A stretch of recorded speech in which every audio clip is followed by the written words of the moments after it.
Hello. Hi. We're back. We're back, part 2. Again. We've had a bit of a break. We've been away. We've been busy. We've been doing some stuff.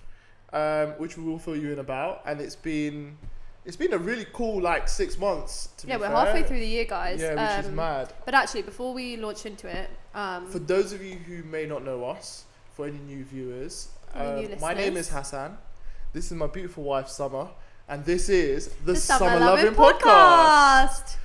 And yeah, we're back. We've taken a break for about 6 months. We've had a lot of stuff going on, and I mean, in particularly, you're probably wondering why we got all this jewelry on. All these medals, in particularly 3 chains over there.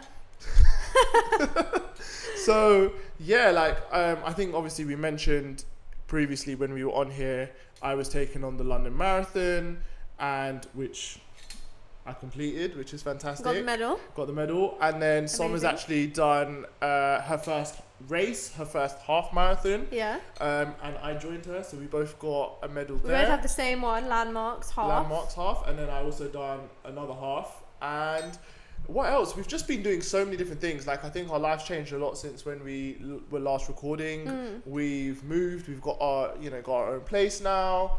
And yeah, I think also another thing as well is balancing.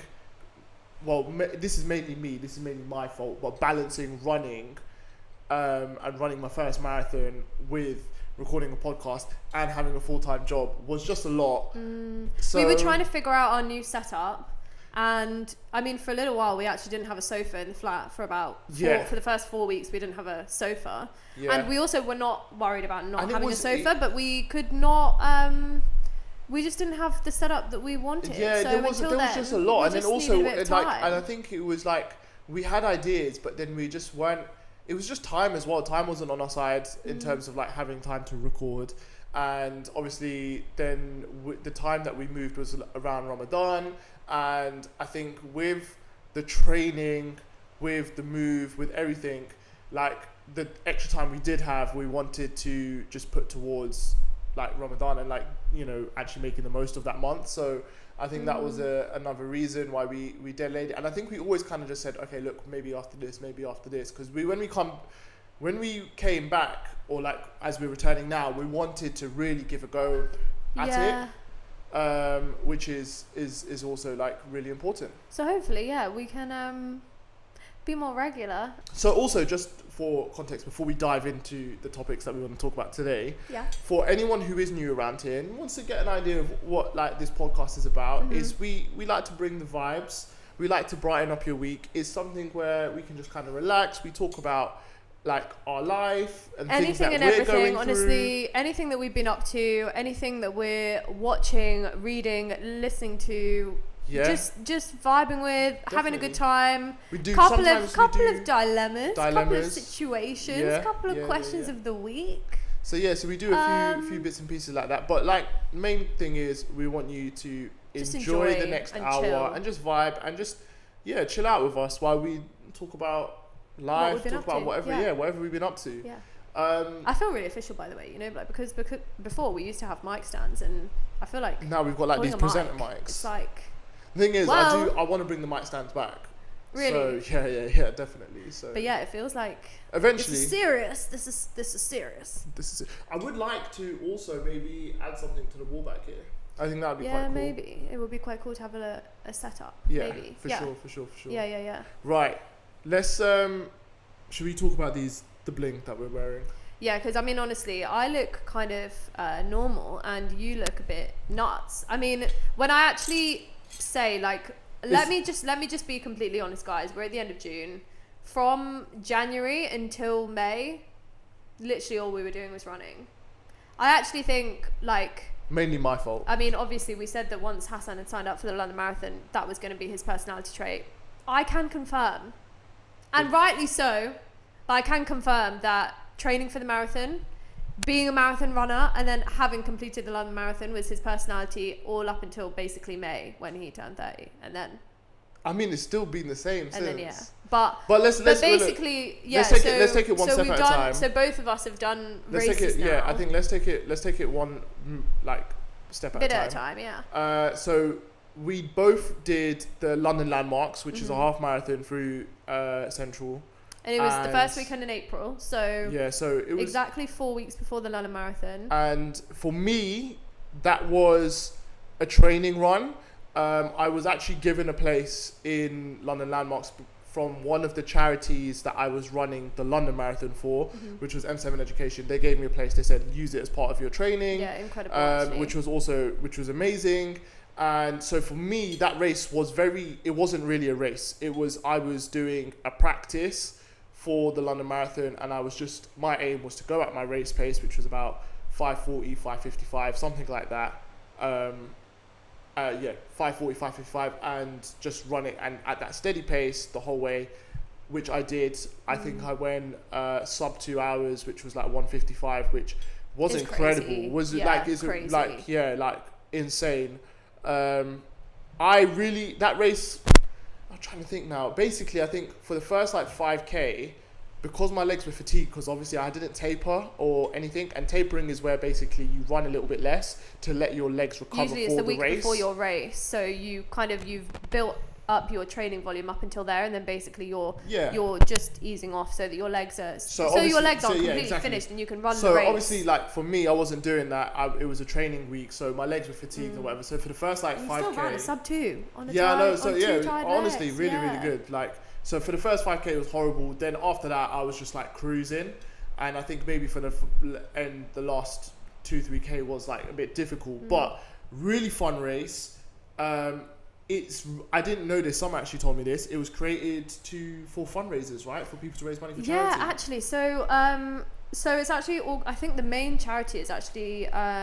This time it was Tommy's. Yeah, this time it was Tommy's. But to be honest, I had been on a long run. I think probably halfway through the training block, probably in Feb, and we usually run with Tracksmith, who are a group. They're a run club basically based in Marylebone, and you were doing our long runs with them, and basically one of the guys who was a pacer on one of the runs I was doing on a Sunday, he actually said he'd been a pacer at London Landmarks, and he actually said the history behind it is it was known to be a race specifically for fundraising, and none of the super elite athletes or someone who was really trying to push for a time specifically and only a time would run that race, and it's just created this vibe in this community, which then is all based and centered around fundraising, which I think is incredible. It was honestly incredible.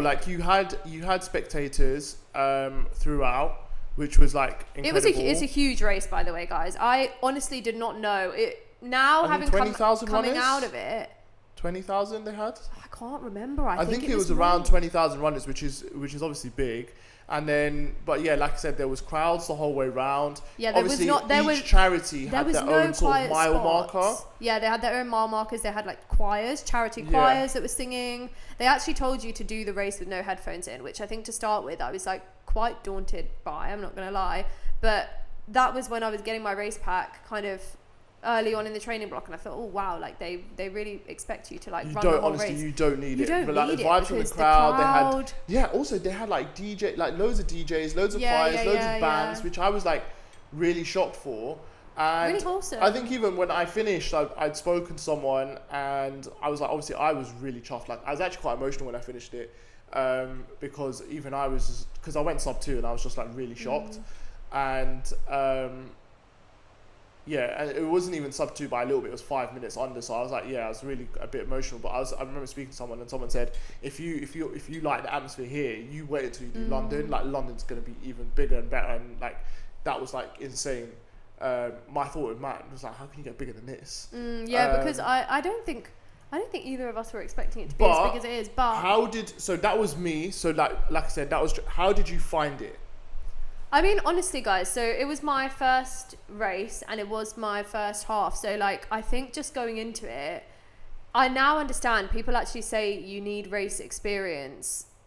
And it makes so much sense because, getting yourself ready for race day is so different to just running a half marathon on a Sunday because it's your long run. I think the vibes and the crowds and getting there on time and doing the warm up and doing all of that, and then just going through your course with all of those people just cheering for you. I think I've said this actually before, but I think it makes me so, it was actually making me emotional, even just going around and seeing people and their family and friends like just popping up, because there were definitely people whose family and friends I'd seen like 3 or 4 times throughout the race. And I just think it's so like, there's just nothing like it. The people that love you and care about you and support you, they're all there to just, and that's all they're there to do, by the way. They're all just there to support you, and I just think it's so cute. No, definitely. But I think the crowds definitely kept me going 100%, because there's just always someone cheering. And I think, I mean, one thing that I would say, I didn't actually have my name on my bib, but you did. Did I? Yeah, Landmarks put the name on the bib. Landmarks had, of course they did. Sorry. Most races, what they do is on the bib it just has the number. So then, unless you print your name on your T-shirt, you're like, no one knows who you are. And like, one of the things for London Marathon was they were like, make sure you get your name printed on your T-shirt, because obviously if you're running round, you know, people will see your name and they'll cheer for you and they'll call your name out, and obviously it gives you a little boost. For Landmarks, it's printed already on the bib, so we didn't really have to worry about that. But like, when you're slowing down, someone saying like, come on, Summer, it's just enough to just push you. People have the most hilarious signs. I think that's my favorite thing just about any race. It's so hilarious. But I think, honestly, I think absolutely, it was a really nice first race. It was a first half. You absolutely smashed it. Nice. You done really, really well. And it was, I'll tell you what, the best part for me is that I finished, because I started in an earlier wave. So I started like earlier than Summer, and then obviously I ran it. So I finished obviously before her, and I quickly ran all the way back round to the finish line, and I was waiting there for ages. And then the worst thing was, as soon as I got to the finish line, the app stopped working, because obviously there's so many people near the finish line. And so then I had to message. So he couldn't track me, and he didn't know where I was. So I had to message like Summer's sister to basically be like, oh, where is she? Like, what's the ETA? Because the app's not working for me. So I could send texts to Summer's sister. And then obviously she was updating me, and then randomly, all of a sudden, I just see her, and I was like, Summer! And I was so far, guys. Hassan was like on my right hand side, and honestly, by the end, the only thing that I would say is basically, so they changed the course. There were a couple of people who kind of had like a bit of a thing about this at the last minute. I think there was a major incident at Charing Cross or something, so they actually had to alter the course. Apparently, I think it was 200 meters short of a half, right? I think so. I mean, I'm still calling it a half, because I think I was not that far off, but basically, so it was shorter course, but then I think the end was maybe not exactly where it was meant to end, or something like that. No. So, what it was, I don't think it was nothing to do with that. Basically, what it was is, at the end, they kind of like, it's a trick. Like, there's just a little bit of a trick. So you're coming down Embankment, and then you take a right and you're going towards Trafalgar Square, and it's a bit of an incline as well. But then what you can do is at the top of the incline, you can see the finish line. And it looks like the finish line is there. Square, and it looks like you are just literally... You just need to go up the hill. You're going to tip over this incline, and the finish line's there. And everyone, myself, you did it as well. You dash up the hill, because you're thinking, yes, like it's there, and you want to finish. But then what happens is, you get to the top, and you have to take a right. And it's not a small right, guys. You got to go right, and it's another slight incline, and you've got to go right, and it's probably another 200 meters right, and then they pull it back on yourself, and then you're running back past yourself back to the finish line. And it is really cheeky, and it's peak, because some people were like, literally, I saw people, they were like bombing it up this hill. Yeah. They got to the top, and they're just like, they're so defeated, they started walking. I wasn't finished, but I think I'd given like 8 out of 10. So then when you get to the top and you're thinking, oh my God, all I thought was, oh my gosh, where is the finish? And so, then, but then you know you're going round. But so by the time I saw you, all I just wanted to do was get to the end, and I was so far, and Hassan was like yelling. And I think you can see, because those are my only nice half marathon pictures, by the way, guys. I didn't buy any of the pictures because I looked so bad the rest of the time. I think I was just so locked in, or I was tired, or whatever it was. But yeah, I think and you can actually see the moment in my face. It's actually one of my favorite pictures, is like when I've seen Hassan, and by the time I even heard him, I'd even ran past him, and you can just see me, and I'm like this, and he was on the far side, so I'm kind of like past him and like waving, and then I finished. But yeah, it was really cute. No, honestly, I'm really glad you were there. Yeah, honestly, you done. And you came back. Absolutely amazing. Like, so proud of you, because you killed it. You done so well. Done really, really well. But yeah, so this is the London Landmarks medal, guys. So it's basically it's like a book, and then when you open it up, everyone's probably seen it already, but yeah, they've got the route inside, and then it's got like kind of like Westminster there. It's the route inside. But yeah, it's really really cool. Yeah. Really really really cool. For sure. So yeah. One thing, obviously, I feel like everyone kind of knows about, but obviously we've not spoken about it on the pod. Was I started a YouTube channel. Yeah, guys, he's on YouTube so now. I've started a YouTube channel. I basically vlog my training every week, what I do, what I'm going through. Honestly, I'm not gonna lie, sometimes I feel like it's therapy. Like when you're just sitting there and you're just talking to the camera and you're like having a meltdown, and then you're kind of like, yeah, but I'm having this meltdown, but I should be thinking about this, and you're trying to rationalize with yourself. So I really enjoyed it. It's been really, really good. I actually started it, I think maybe a week before I'd done London Landmarks, and I've just got vlogs of like the training, what I get up to. Yeah, if I run London Landmarks, then it's like a race vlog.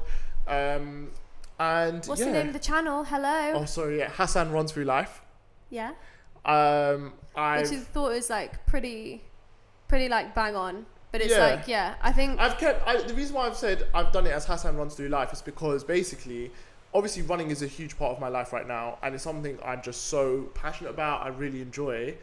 But the reason why I've done it like that is because then I can do like other stuff in life, and I can like, you know, incorporate it into whatever content I want. But essentially, yeah, it's me vlogging. At the moment, it is very heavy running and training focused. So yeah, if you want to go over, you can go over and check it out.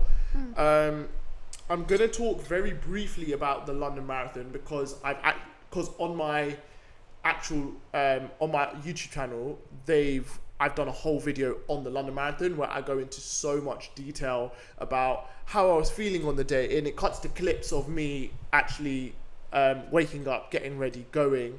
So and how you found it, how I found it. It goes into a lot of detail. So I'd rather you guys go and watch that if in a sense to get all of the insights in the London Marathon. I ran the London Marathon in 4 hours and 39 minutes. Incredible. Which was incredible. Yeah, it was a good achievement because it was my first time. I wasn't happy because I was aiming for a sub 4. The heat on that day was something else. It was something else. And the story of the race essentially was, in a nutshell, the first half was bang on. I ran the first half in 1 hour and 58 minutes. Bang on pace, bang on time. The second half was like a train wreck. But I'm not the only one. There was a lot of other racers who kind of had found it had a similar experience. Or found the heat just as hard. Yeah. So it was. I think honestly, like I look at it and it was just inexperience. I think it is. Like there's times when things were just like a bit difficult and you're just like, I don't really know what to do here. But it's because it was your first marathon. Yeah. No, for sure. And even the fact that you've run a marathon.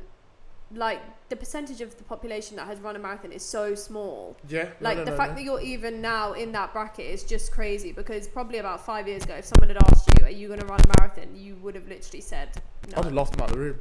You weren't even running back then. Yeah, it's crazy. No. Like for sure. To have gone from a beginner runner where, guys, we haven't even hit like 1 year into where we've been running consistently, or like you've been running. You've definitely been like more consistent than me, because I mean, I even got a bit injured during my training block, and I just think. Yeah, I just think your progress has been insane. Yeah, definitely. I think, something to be so proud of. Honestly, the London Marathon, I mean, there are not that many people who can say they've done it. So yeah, but also one more important thing about the London Marathon, which is important, is the whole reason why obviously I got into running was to raise money for charity, and we were able to raise just short of £2,000. Amazing. Which was fantastic. We raised money for M7 Education, who essentially they organise workshops and school trips for schools who can't afford to put these together, with their main ambition and goal is to help drive kids to be more inspired and to have, you know, their own ambitions and goals in their future life. So really, really, really good, bringing opportunities to, again, school kids who just don't get these opportunities, which is amazing. Then our second charity was called CALM, Campaign Against Living Miserably, which is essentially helping people have the right tools who are, going through a tough time mentally. And then finally, it was Of Course UK. Essentially, they offer support, aid, and medicine to the people of Palestine. Obviously, I'm thinking about them all the time. And it was a cause close to my heart, and they do amazing work. So incredible, the money went to an amazing charity. So those were the three, and we raised just shy of £2,000. So that for me was a really, really big achievement, and I'm really happy and excited about that. So that was fantastic. But yeah. And then you finished the London Marathon, and then what happened? What was it? 2 weeks? 3 weeks. 3 weeks after. So basically, I did. This was actually, Landmarks was actually 3 weeks before London. Because what I did is I did in 6 weeks. No, was it 6 weeks? 9 weeks, right? In 9 weeks you did 3 races. It's 6. Why? In 6 weeks I done 3 races. So I did London Landmarks. Because it would have been the starting 3 weeks point, later I done London Marathon, and then 3 weeks later I ran the Hackney Half, which is the last this medal. Beautiful medal. And super cool. I love that medal. Basically, what happened is I didn't know whether I was going to run it or how I was going to run it. I just wanted to, mainly because it's one of London's biggest races, and also everyone says it's London's best half. Yeah, and also 100%. I was I got a bit anxious when I was training for London, because I was like, I don't know what's going to happen after. So I was like, let me book this race in. At least I have something to kind of look forward to after London. And I was feeling good coming towards it, so I set out the goal to run a sub 150. So that was to set a 5-minute PB on my London Landmarks, which I did obviously 6 weeks prior. I had the best pacer in his name's Mo Ridder. He comes to Nove with us. Nove is the run club that we run with. And we also had a good friend of ours, Amber, who's also a runner at Nove, and the three of us, we set out on a mission.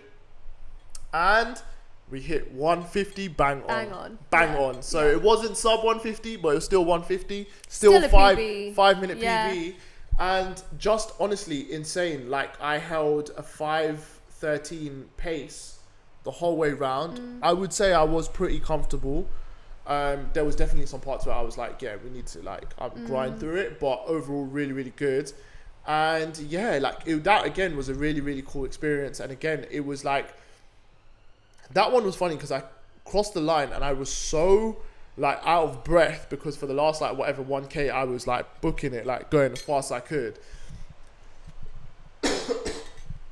And we crossed the finish line, and there was actually a volunteer who was coming to give me a hug and congrats, and I was just no, you stay away, because I was so tired. I needed just I was so discombobulated. And then the thing was, the reception was so bad, we couldn't get the text on the chip time. So when we got it, we were obviously oh, we just missed it by a millisecond. But at the same time, it was kind of cool because we kind of just got to relax. 100%. That's all it was. But 100%. But that was again absolutely fantastic experience. And so that's all the medals for this year. That's all so far. Well, is it actually? Is it all the races for this year? It's not. So we'll touch on this very briefly. We're both running the big half. Yeah, in September. In London, the big half. Super excited. That'll be cool. Which is amazing. And I am running my second marathon, as I will be taking on the Berlin Marathon. And not only my second marathon, my second major marathon. Which is going to be the Berlin Marathon. This time I'm raising money for Roald Dahl's Marvelous Children's Charity. Essentially, they fund nurses for children who are dealing with severe illnesses. Again, a fantastic cause. They do a lot of great work. An incredible charity. They've been so supportive so far. 100%. No, definitely. Yeah, honestly. And I'm documenting the whole journey over on my YouTube channel, Hassan Runs Through Life, and we are, as we're recording, this is the end of week 2. The end of the week 2. So we've got another 11 weeks to go. So I think it's going to be interesting this time, because like it's a completely marathon training like really took over your life last time. Like I think definitely there were periods, and absolutely it should, because you know you're putting your body and you're just putting yourself through so much physically, mentally, emotionally, alongside the fact that you do still like have your 9-to-5 job, you still, you know, have your social commitments, you see your family, you do all of those things. Like I think you're trying to do it all because you want to do it all. But yeah, I think this time we'll see. Let's see. No, I think I was going to say like this block is completely different because approach it differently because you've got the experience. Yeah, no, of course. But I think even this time, I feel like I know what I'm doing. I've leveled up my training. Before I was doing 3 to 4 runs a week. Now I'm doing 5 runs a week. I think only on deload weeks it drops down a little bit. But yeah, it's 5 runs a week. It's gym on top of that as well. So there's one day which is a double day. It's also in the blistering heat. At the moment we're getting like 28 to 32 degree weather, which is like completely different. It's a completely different ball game. It's a completely different ball game. Honestly, training in the cold and dark, it's actually so crazy to even think that that's what we were doing. And now like you'll be going to track on a Thursday and it's 27 degrees. It's beautiful. And 6 months ago we were doing that and it was 0. It's no. Yeah, it's no, 100%. But it's beautiful to go and actually see the light, right? It's so amazing.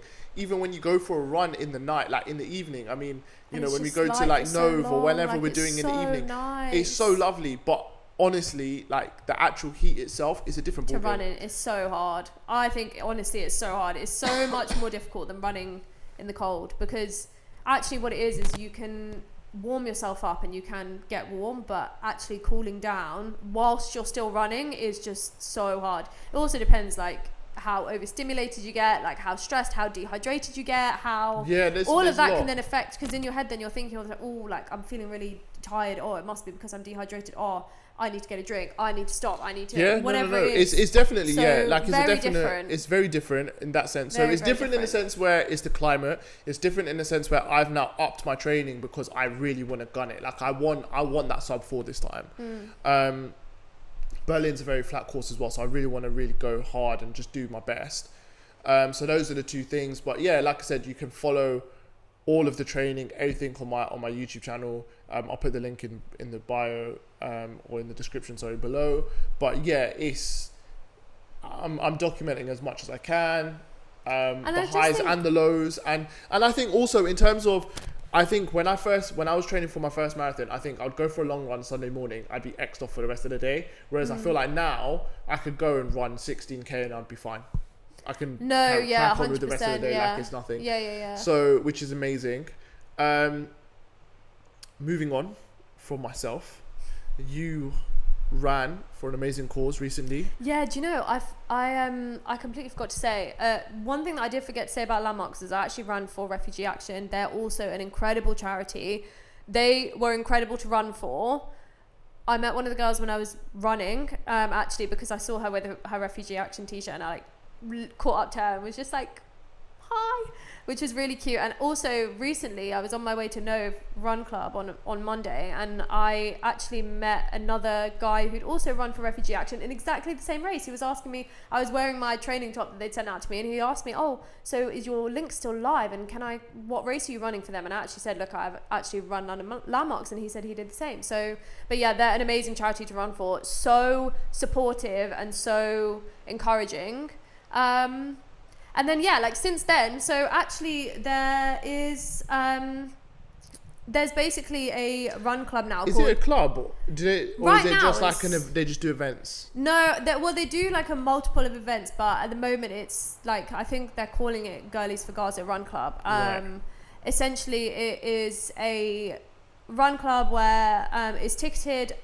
I think you have the choice to donate whatever you like, basically, and they are partnered with the Smear Project, which basically is a few Palestinians who are in the diaspora. One of them is in Gaza, in one of the camps in Gaza, and the money is basically the money that's raised through the Run Club is going directly to her so that she can buy food in Gaza and then distribute it amongst people in the camp. Which is also like a really, really good way to sort of raise money and make sure it's going directly to the source, because obviously there's a lot of charities, and this is no like discredit on any other charities, by the way. It's like, obviously, if you donate to some charities, they can only send aid, but the aid might not get through, or the aid might get there and it just might be stuck in customs or whatever nonsense that they've got going on at the borders. And then you just have.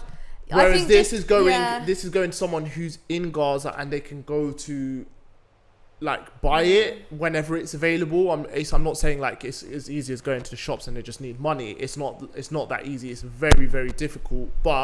And also it's not even that. It's like whatever stuff is in the shops. It's so expensive. It's so expensive. So it's a very tricky situation, but I think it is a good way to do it, because the money's going straight to someone who can actually try to get resources in Gaza and then give it out to the people in her community, which is fantastic. So it's a really, really good cause. I think the other thing that, I mean, you guys probably guessed, because it's called Girlies for Gaza, it is girls only. It is girls only. It's women only, which is actually really nice. I think it's good. I think it's good. It's a nice space. Really nice, like inclusive space for girls and for women. And there's 100%. no like ability level. It's usually 5K, and I've been on one, and we had multiple stops and multiple places. Took some really nice pictures. Ended at a really lovely cafe. So you kind of get that community feel, and you're just running with people who all have the same passion and cause and in their heart, which I think. Yeah, when you are right now, I think also the situation has felt very, very hard for people who really are focused and care about that cause.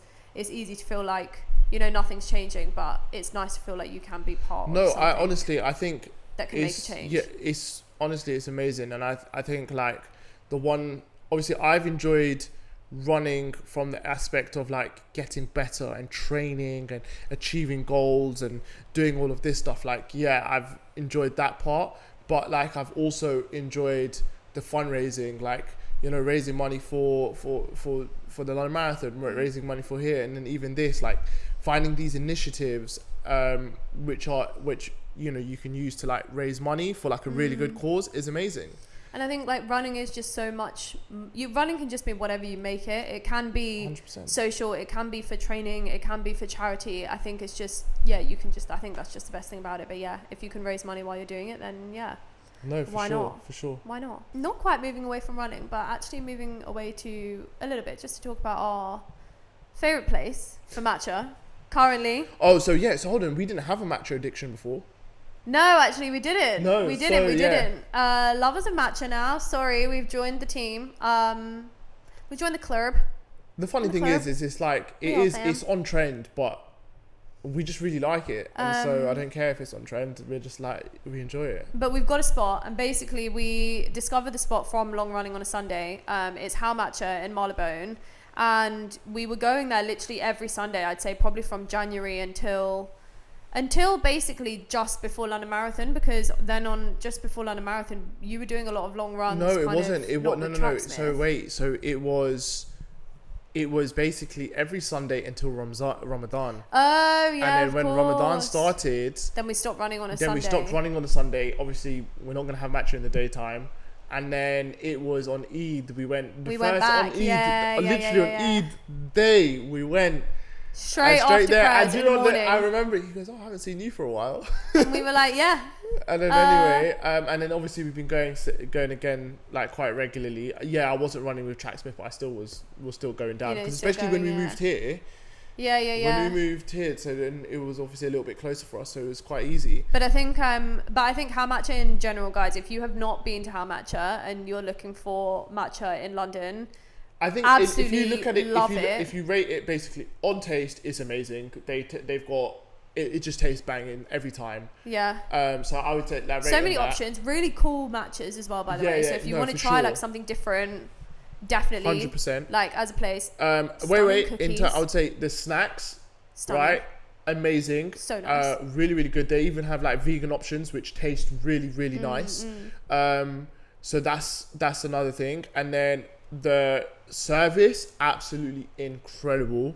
Like they're just such a good vibe. You just go in there. They just have like an incredible community. Like honestly, you can just tell people hang out there, they chill there. That is like a spot for so many people. And I think like I think in London, like it's difficult to find. Sometimes it just feels like it's difficult to find a place where people genuinely are there frequently to just hang out and chill, because that's a place that they like. I'll tell you honestly, sometimes, because like basically I feel like in London everything is just a rush, right? And that is just part of the culture, it's part of what it is. It's London, it's a hustle and bustle, it is what it is, right? Like you're just grabbing your coffee or your matcha or whatever you're and I think sometimes I go there and I'm like ready to dart out, because that's just what life is like usually. But I feel bad because I actually want to chill and I want to like just soak up the vibe and atmosphere. Like they just really do offer something different. And I think we've been to other places and we've spoken about this. We've gone to other places and we've gone to other places a few times, and you try and like be friendly with everyone, and don't get me wrong, the service is impeccable, but it's like that friendliness isn't there. It's very, very professional. Whereas, and I'm not saying these guys are unprofessional, but it's like it's warm. It's like, you know, it's friendly, it's fun, it's chill. I don't know.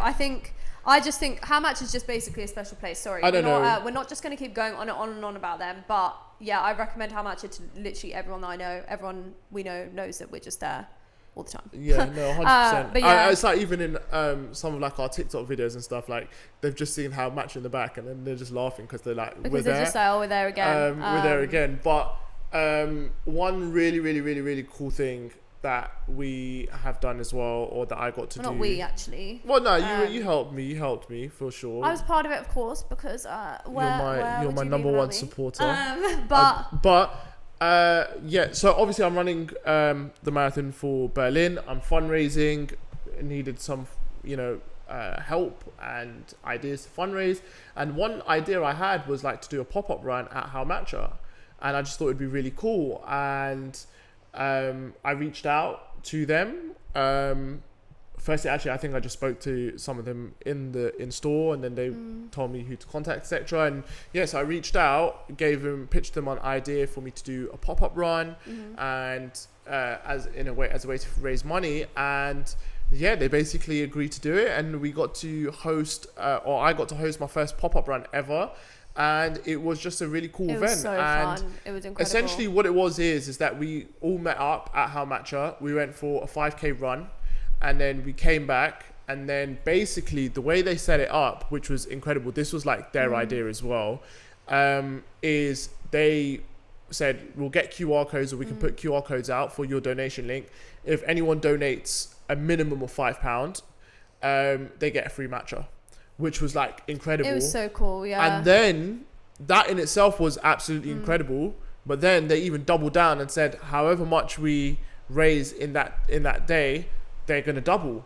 And they matched it, and it was incredible because as a community we raised, I think, about £450. I think it was over that. And then How Match matched it, and so yeah, we raised just over, I think it was over £900. We raised that day, which was absolutely incredible. Incredible team. And then also like, yeah, and it was just wicked. And they we had everything branded. So we had like, they obviously have their How Matcha cups, and then we had like my branding on there, so it said Hassan Runs Through Life, which was just like a nice little touch. Stickers on the cups, which was really cool. And then obviously, because it was in aid of obviously Roald Dahl's children's charity, we had like badges and some decorations and stuff. All the pacers who are running and pacing the group, they all had a little Roald Dahl children's charity badge, which I thought was really nice. And it was just honestly for my first running event, I'm hosting, I'm putting it all together. Like it couldn't have gone better. Like, like alhamdulillah, like it was perfect. Amazing. It was brilliant. And we had 32 runners, 32 or 33 runners, and then there was like a whole bunch of people that showed up as well. From the running community, from people who like one of my friends, he couldn't run.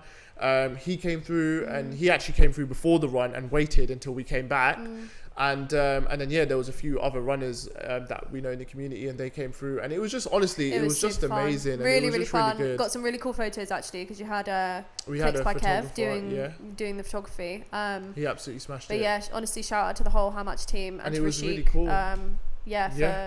for for just helping collabing, us. like, because honestly, How Much are just such an incredible brand, and yeah, it was so fun. Yeah, honestly, it was so fun, and it was just incredible. And it didn't take much persuasion either. Like, no, honestly, like which I feel like you always think with a big brand, like, oh, like I've really got to pitch myself, and I think like genuinely just in the creative space, like I feel like there is like a lot of like this pressure where people are saying to you, like, you've got to like really show the brand like what you can bring to the brand. And actually I think they just How Much it just felt so smooth and so easy. It didn't feel like it was you had to prove anything. It was just, it's just honestly. But I do think there's obviously they know they knew that we loved the place. They knew that we're like regulars. We didn't just randomly pop up one day and kind of say this is what we want to do. But honestly, like the support they offered, everything, it was just honestly, it was incredible. And obviously How Much is just a vibe anyway, so like, all the runners just pulling up on that morning was really funny though, because we'd kind of run our 5k, and then obviously How Much is busy anyway because it's a Sunday, and a couple of people were sat outside and they were like wondering what we were there for and stuff. So got chatting to them. Also we gave away a runner subscription, which is absolutely one amazing. Lucky runner.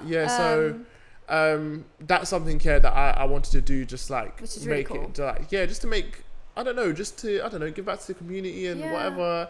And it was just like runners being such a sick app for me, something that's like helped my training. Helped me so much with my training.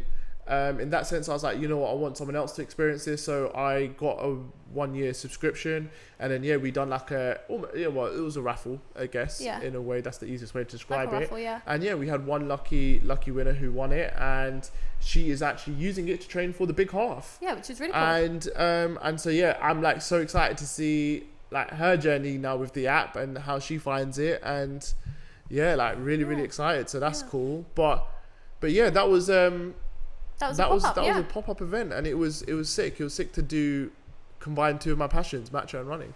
Okay, like this podcast is definitely run centric. But obviously I hope we're not boring anyone, but I'll be so honest. This is like, I would say, look, this is like, obviously we're catching up. January to May, like running has just been it, and I think now it's just a point where like it's such a big part of.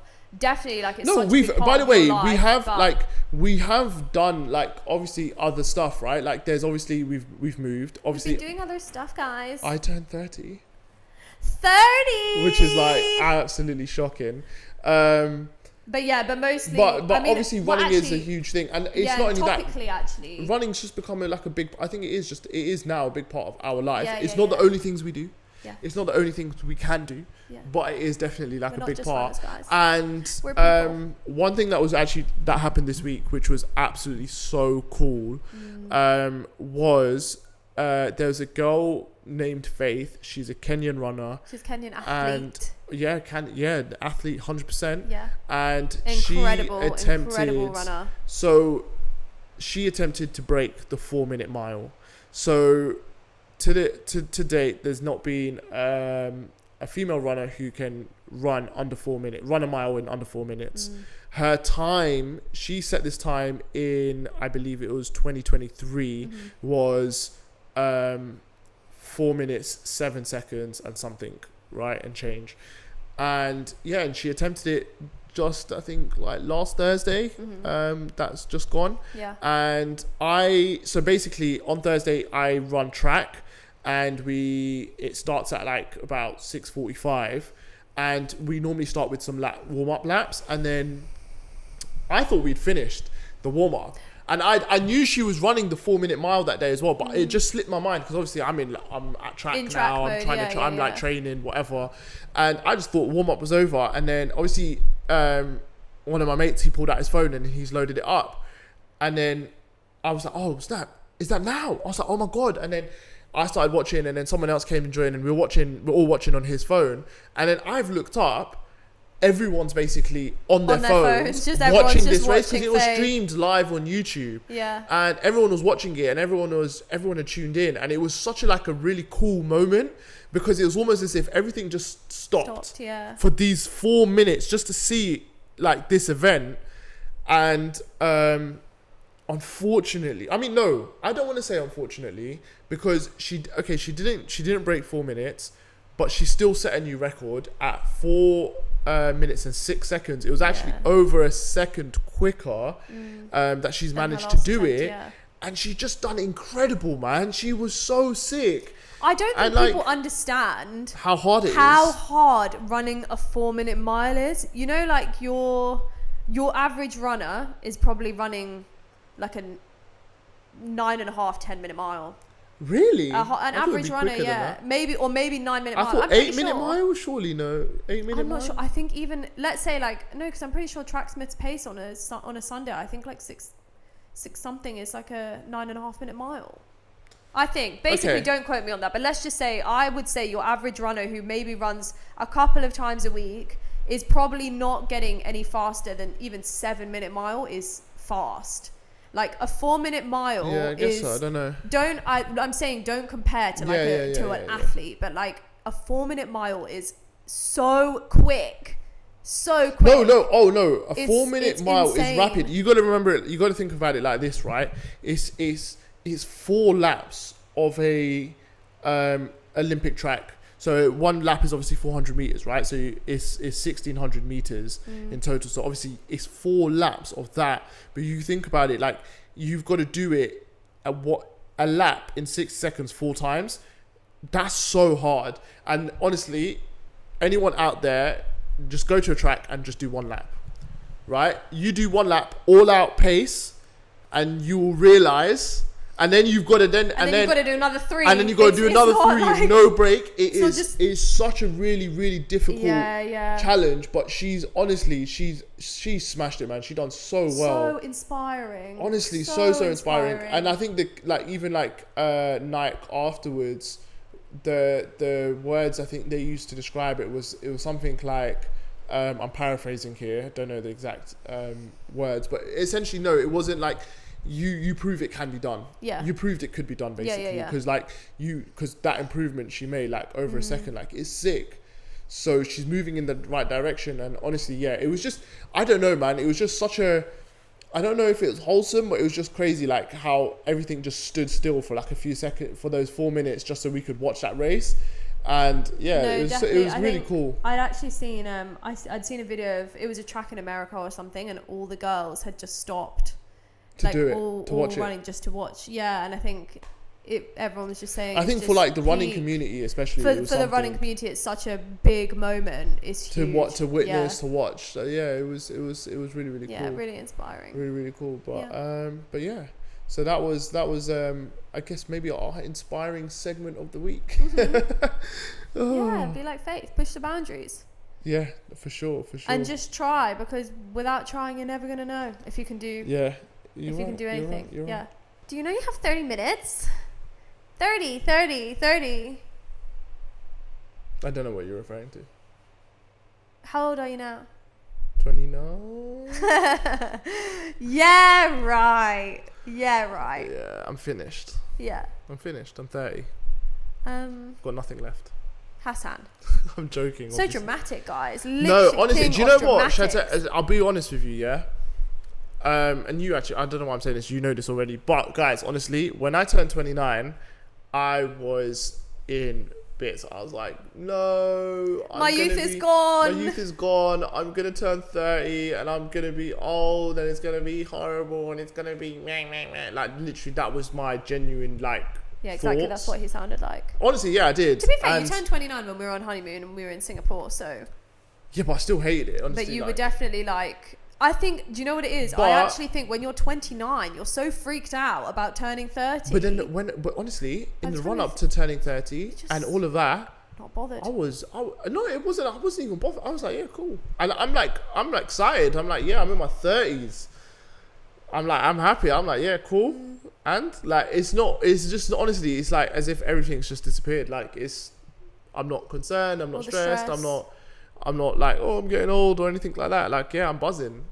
to be honest. Best era of your life. Everyone actually always says the more you age, like, but they always say the 30s are the best. Are also by far the best because they just say it's. But it's mad though, because you know what, we say the 30s are our best, but then I know there's people out there who say the 40s are the best. No, but that's what I was saying. As you go through each decade, everyone just says it's just better than the last. But it's also your life is just changing so much.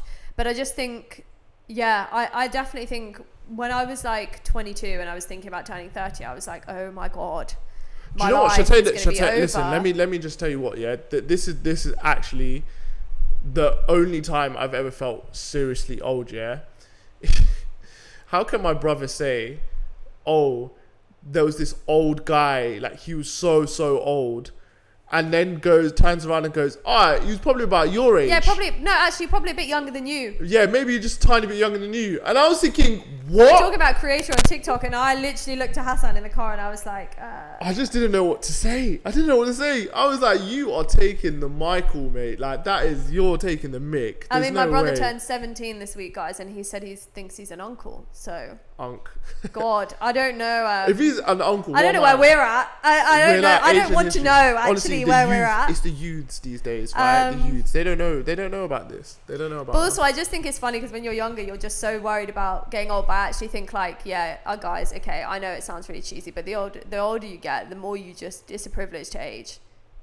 It is because you just get older. You're going through new experiences. You don't think it's a privilege to age? It is. Is it? Yeah, like you are. You're getting to live more life. You're getting to experience new things and Never thought about it like that, but sure. I've never thought about it like that. I just think it's cool. Like. Well, anyway, now you got a new perspective. So. Yeah, 100%. This is what you provide me. You know. This is why I married you. But what did we do for your birthday? Actually, let's just talk about that. Like my birthday. Quick. What did we do? So Summer surprised me. We went away. We had a cabin in the countryside. It was in the Cotswolds, actually. The Cotswolds is huge. Yeah, like I didn't know. It was in the countryside. It was stunning. It was like a really nice cottage, and we went down. And I'm just trying to think. We did that. We went down the day before, didn't we? Yeah. It was obviously like post marathon as well. The marathon was on like the 27th. My birthday's on the 1st, so it was a few days after. We drove down, and to be honest, that few days in the countryside is exactly what I needed. And it was actually quite funny because I was really like anxious about basically finishing the marathon and then not doing any running at all, because I thought like my legs would seize up and I'm going to get injured, yada yada yada. So even when I was out there, I was like, oh, can I do some runs and stuff? And someone was like, yeah, you'll definitely be able to run out there. Went out there, did no running, which is good. We actually took everything as well, guys. We took all the we were going to do birthday run, but I think we woke up on birthday morning and just chilled. And we just woke up, I chilled. Someone bought me loads of gifts. And so got to do like a little bit of a present opening session, and we just had a really, really chilled day. Someone took me to a spa which was nearby, and then I got to have a massage which was like absolutely incredible. And then we came back, and then we had some food, and we chilled. Did I miss anything?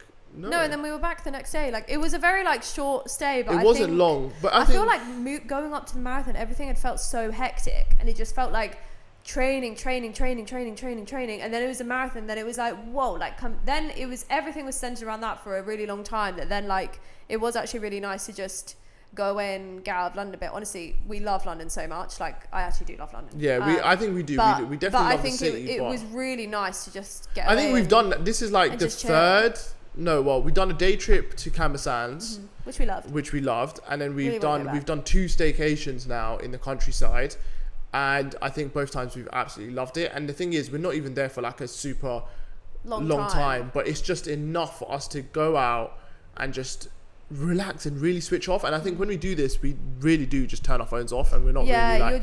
you're not really plugged into socials, and I don't know, But that was amazing. Literally touch grass. That was amazing. And then we I organised a birthday run. Of course. When I came back with all my running friends. Well, how could he possibly have a birthday and not run? Can you imagine? So... at this point. Yeah, and so all we did is basically all my running friends, we just got together. We'd done a 5K and we went for pizza. And through Hyde Park. Yeah. honestly, it was so nice. It was so wholesome. It was great vibes. Like one thing with running, and like obviously because we run with a run club, and we've just made some awesome friends, and like genuine like friends like that are going to be our friends now forever. Like we've like built such a great bond with a lot of people, and yeah, like to spend my birthday with them, and we went for a run in pizza. Like it was just so nice. It was lovely. Okay, so actually, guys, what I had decided a little while ago was I had seen like a couple of people on TikTok saw like setting up cafes in their homes. I actually saw a girl who'd done a Saturday cafe series, and I want to say New York, but I'm not sure. Basically, what she'd done is like pretty simple. She set up a cafe in her flat, and she used to do it every Saturday, and all of her friends would come round. And me and Hassan, we'd both seen it on TikTok. We'd both seen it and loved it. I think you'd seen someone else who had actually set it up for her husband's birthday, and then he'd said he was just like, oh, actually, like I really want to do like coffee at ours, like when we've got our flat, and it'll be like really nice. And I was just like, if only you knew. I mean, one thing that I would say is it was really hard to like organize getting everyone from running to like not say anything to you on a Monday about, oh yeah, we'll see you Saturday. Someone said like, we'll see you at the weekend, and I was like, stop saying that. Literally the week of. Oh my god, I never picked up on that. Who was that? I can't even remember who it was, but yeah, the week of the coffee spot. I think or someone said to me, oh, I'll see you, and I was like, yeah, like see you later. Oh my god, I never even clocked that. But yeah, so basically Hassan had no idea. I sent him out in the morning to, I basically said like, just get out of the house. said a delivery's coming. He had no idea what was going on. Guys, I literally was so panicked that morning because the flat needed a deep clean. All of the Amazon parcels that had arrived, like the coffee syrups, the cups, the straws, the whatever it was I'd ordered. Then on top of that, I hadn't had any time to go and do a shop, so I wanted to get like croissants, pastries. I'd baked the night before, and Hassan was trying to eat like the cookies and the brownies that I'd made for the cafe. Do you know what? Night, I was baking until 1 a.m. or something. And he thought I actually said I wanted to use the cookies for a TikTok, and he just really wanted to eat them. No, do you know what? Honestly, guys, like with this, so essentially what it was, it was a surprise coffee morning, right? So these ideas that we'd seen on TikTok, that's what it was. It was like a coffee morning. Everyone comes chills. over, you chill, and you get to see everyone, and it's sick.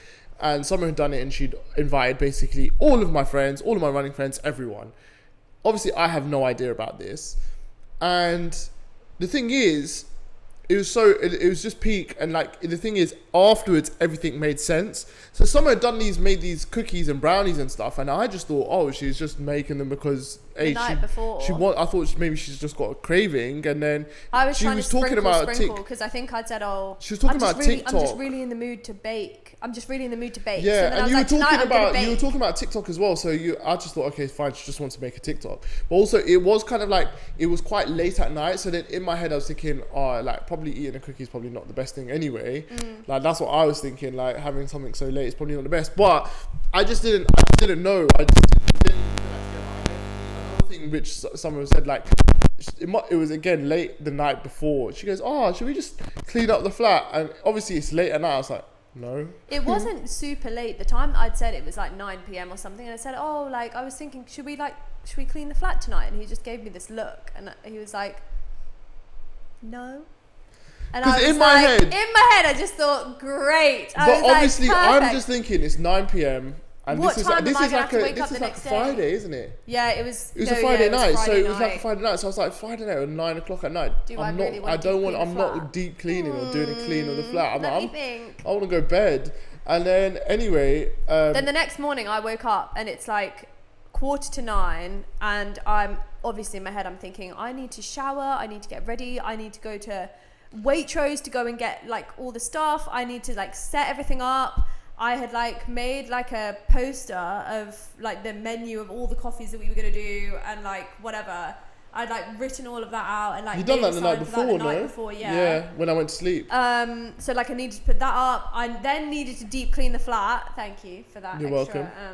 extra job. And then needed to do all of this in time for like, I'd actually told people to come for 12, which actually by the time I'd brushed my teeth and all of that, it's 9 a.m. and I'm thinking, I was literally being so ambitious here, because how was I thinking I was going to get all of that done in 3 hours? In 3 hours, whilst also getting you out, because I told him to leave by 10. And it's 10:30, guys, and he's still pottering about the place. And I'm thinking, oh my God. Do you know what it is? But obviously, I can't deep clean with him here. It's just not even like... I can't open anything. I can't go out shopping, because he's going to be thinking, where the hell is she going? I just, honestly, I don't even know. Like, I just wasn't and I was even... So like, I can see leave. it. The thing is, I can see it now being really... Like, must have been so annoying for you. But genuinely, I'm just like, no in my urgency, own world. Guys. No sense of urgency. Because also she's told me there's a delivery coming. Yeah, I said you so like, you couldn't I'm be just in the like, flat because there was a delivery. So he was like, oh, like whatever, like it's not come yet. Yeah, cool. Like, okay, it's not gonna come like on the dot. So anyway, I've dipped. I've gone out. I went to How Matcha. And then from How Matcha, I went to Oxford Street, and then I was just bored, right? And I was so bored because in my head, when someone's like, oh yeah, like you're gonna need to like go out for a couple hours. In my head, I don't know. I had this thing. Oh yeah, I'm gonna go. I can go to here, do this, do that, and I can have like a lot of fun or whatever. I was bored, right? I was so bored, and then so I was like, I've gone to How Matcha. I was like, okay, cool. I've done that now. I've chilled here for a bit now. I'm done. And I was like, I'm ready to come home now. Then I went Oxford Street, and I was like just pottering about. I was like, I don't know what to do. And then I ended up they've opened the new IKEA there. So I was like, oh fine, I'll go and have a wander through here, and then I can have a look at some bits maybe for the flat or whatever.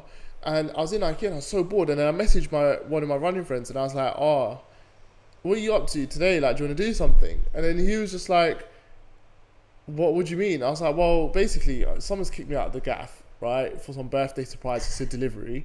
And so I was like, do you want to like do something? Like, should we go, I don't know, should we go for a run, or is there like a motive? Like, what do you want to do? And then he's like basically saying, yeah, like maybe a bit later, I'm a bit busy now, but in the afternoon. So when he said, yeah, cool, in the afternoon I'm free. So I messaged my other boy, and I was like, yo, do you want to go out like in the evening? And then he was like, oh, I've got a wedding. So I was like, so he wasn't free. So I was like, cool. So I'm messaging people because I'm bored. I'm trying to create a motive now. And in my head, I'm also thinking, oh yeah, if she's got me a delivery, I'm just going to go and see this delivery, be wild, and then I can just go out. And then go. And do you know what's so funny? I'm not even thinking about this. And then following that, so then obviously I was in IKEA and I saw frames, and I had some stuff that obviously wanted to be framed. So I had to call my brother because the picture or whatever it was at my mum and dad's. So I called my brother up and obviously get him to measure it all so I can see if it fits and stuff. And then obviously I'm telling him as well, like, yeah, she's just kicked me out of the house. She says I've got a delivery, but I'm like, I said to him, I was like, I just don't understand it, because she's had deliveries while I've been home before, but so what could she possibly have bought that then is so big that then I don't need to, I need to be out of the house for it, right? So then I said to Adam, so I was like, the only thing I can think of, it must be some kind of furniture. And basically, we obviously at this point have a sofa. We had a sofa. But I said to Adam, and when we were like searching for a sofa, you know those giant bean bags, right? They're like super snuggly and cuddly, right? But they're huge, and you could probably seat like 3 people on them and stuff. I was like to someone, I was like, can we just get that instead? Like, instead of buying a sofa, let's just get one of those. Obviously, someone wasn't having it. I understand, rightly so. We're not children. We don't need that. It's not about being a child. I was just like, in this flat specifically right now, do we really need one? Like, no. No. So but anyway, at this point, Hassan's decided I'm buying him a beanbag chair. No. At this point, we've got a sofa, right? So there's no need for that beanbag chair.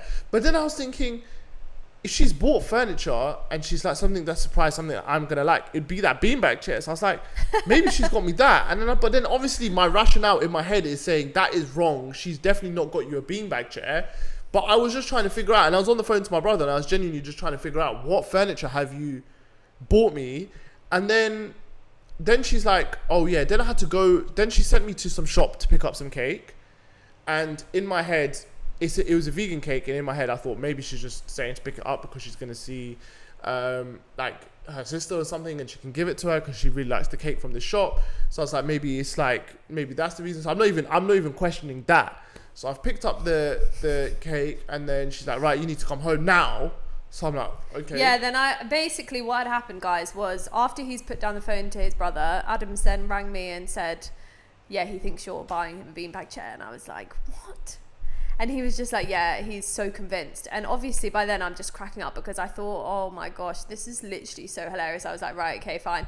So he's like fully decided that. At the same time, our running friend Ozzy had then sent a screenshot of his chat with Hassan to me and said, this is literally hilarious. Because obviously Hassan said to him, I've been kicked out of the gaff.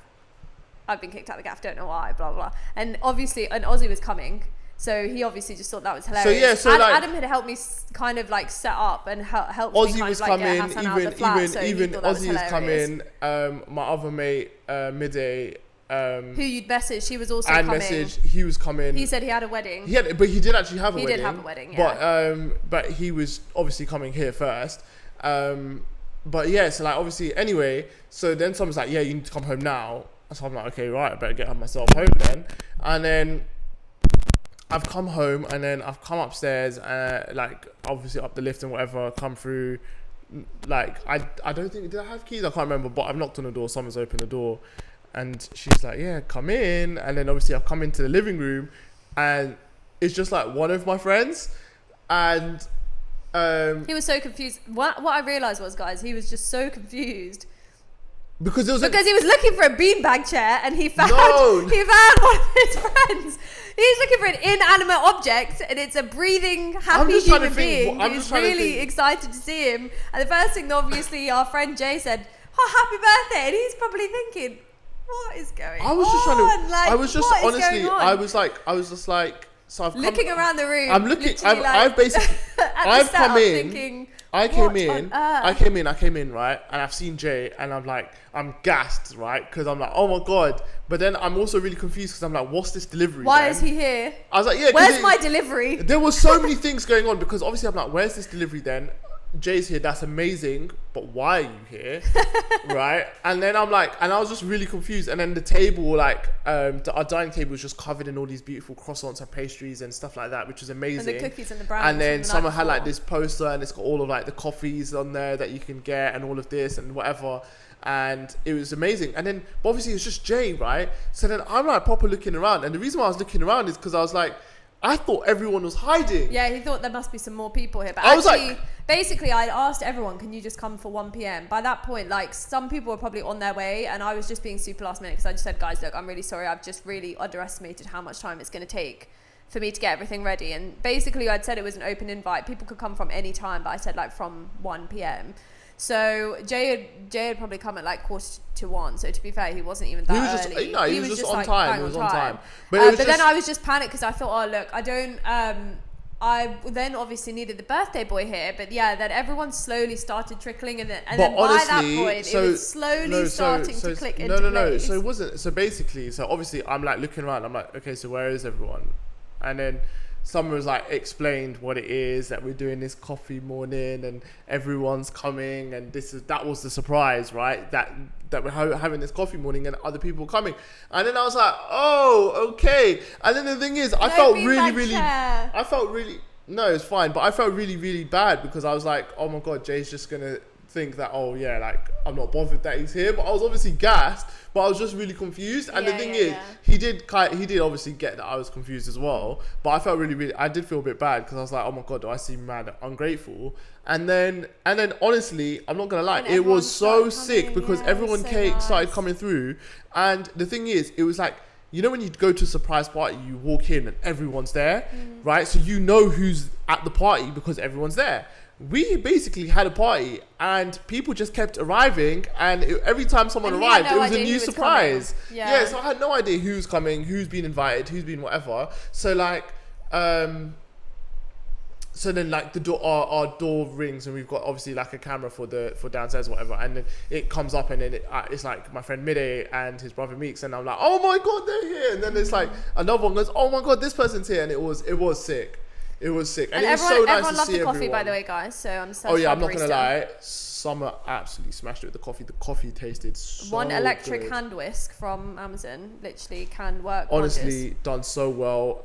The coffee tasted amazing. The pastries were amazing. And yeah, everything was sick. And like, It was just such a cool thing. Honestly, I get why people are doing it, because it's just like such an easy chill thing. Like, you just solo get whoever, maintenance. solo maintenance. Whoever wants to come through can come through. You obviously don't have to be a coffee drinker. You can have whatever you want. Like, you just need to get your bits in, get your people here, set a vibe, you know, play your music, play some games, do whatever you want. Like, and it's just, because I think like right now, you just don't always have time, or, you know, to go for a dinner or to go out for the day and that kind of thing, where this was just really nice. People just popped in and popped out. Like, they had like a couple of hours in the morning, or like half an hour, or like whatever. They're on their way out to go somewhere else, and they've just popped in like to chill and chat. And sure. But it was cute. It was honestly, it was such as like vibe. A thing to do.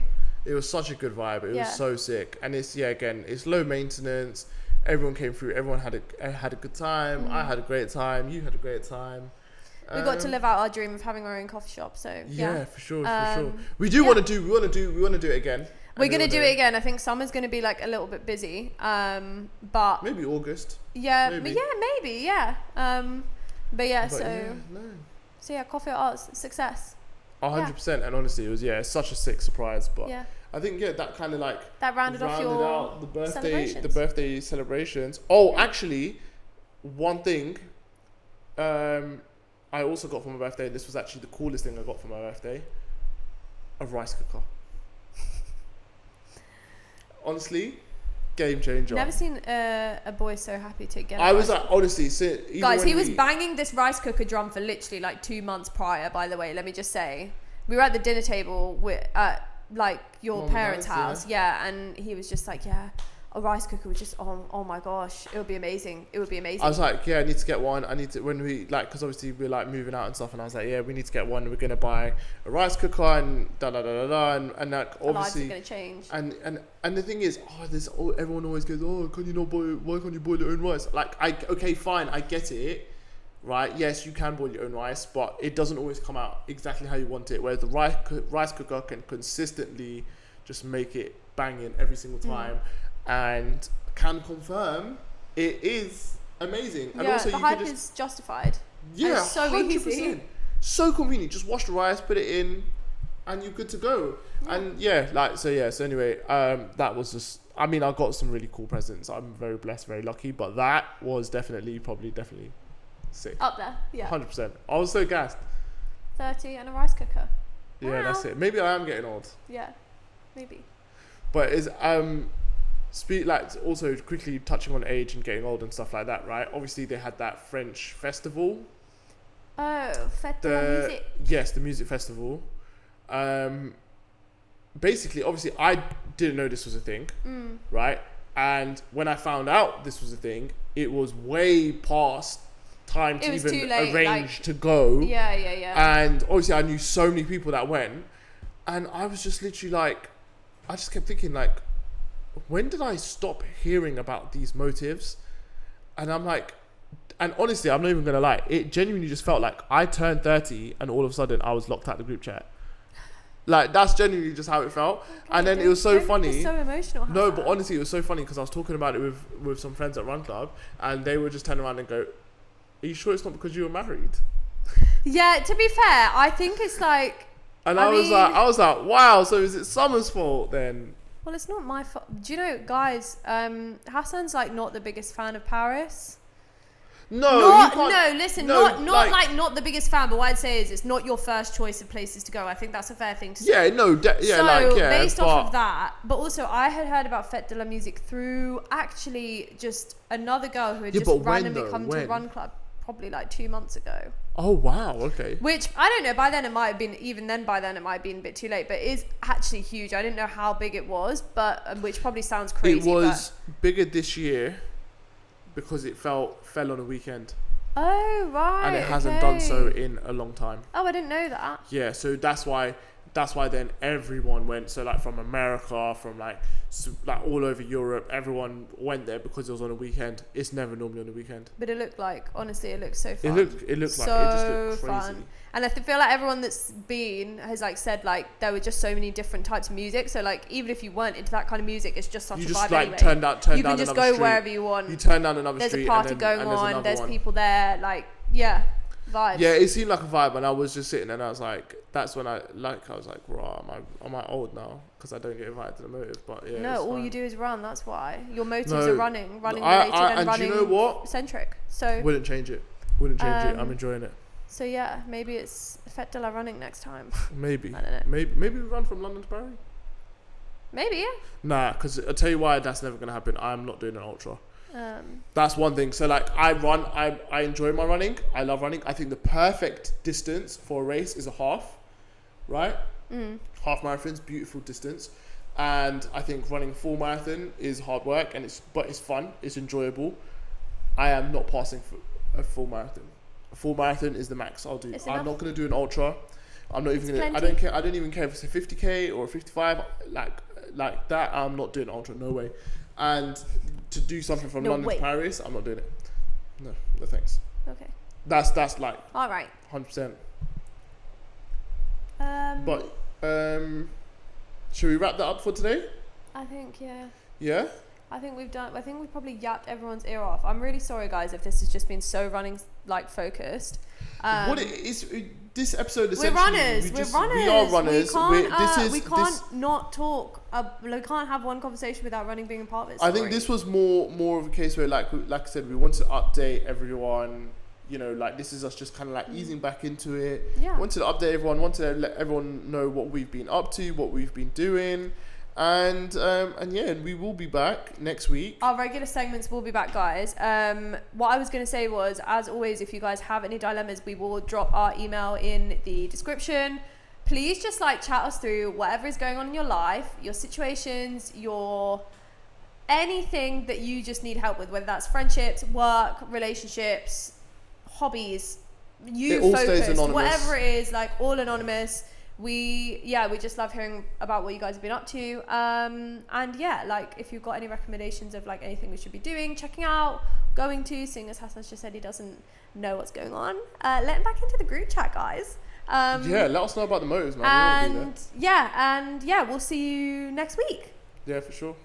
Love for the love as always, guys, and we'll see you very soon. Take care. Bye-bye.